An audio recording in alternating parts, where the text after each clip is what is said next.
யாருக்கு புரியும் என் வேதனை, யாருக்கு தெரியும் என் கஷ்டம் என்று ஏங்கி போயிருக்கிறீர்களா? இந்த காணொளி உங்களுக்காக. எல்லா நேரங்களிலும் எல்லா சூழ்நிலையிலும் நம்மை நன்றாக புரிந்து அன்பு காட்டி ஆறுதல் கூற யாராலும் முடியாது. உங்கள் கஷ்டம், உங்கள் வேதனை என்னவென்று எனக்கு தெரியாது. ஆனால் இந்த பாதை வழியாய் நானும் கடந்து வந்திருக்கிறேன். அதனால் கூறுகிறேன், உங்கள் வலியை உணர்ந்து அதை புரிந்து கொண்டு உங்களை தேற்ற உங்களுக்காக ஒருவர் உண்டு என்பதை நான் உறுதியாக கூற முடியும். மனம் தளர்ந்து விடாதீர்கள். உங்கள் பிரச்சனை எதுவாக இருந்தாலும் அதை புரிந்து கொண்டு சரி செய்ய முடியும் என்பதை மனதில் உறுதியாய் நம்புங்கள்.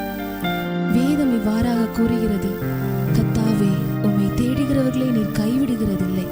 ஆதலால் உமது நாமத்தை அறிந்தவர்கள் உம்மை நம்பி இருப்பார்கள் என்று. உங்கள் மனதின் காயத்தை ஆற்ற இந்த பாடலை கேட்டு ஆசீர்வதிக்கப்படுங்கள்.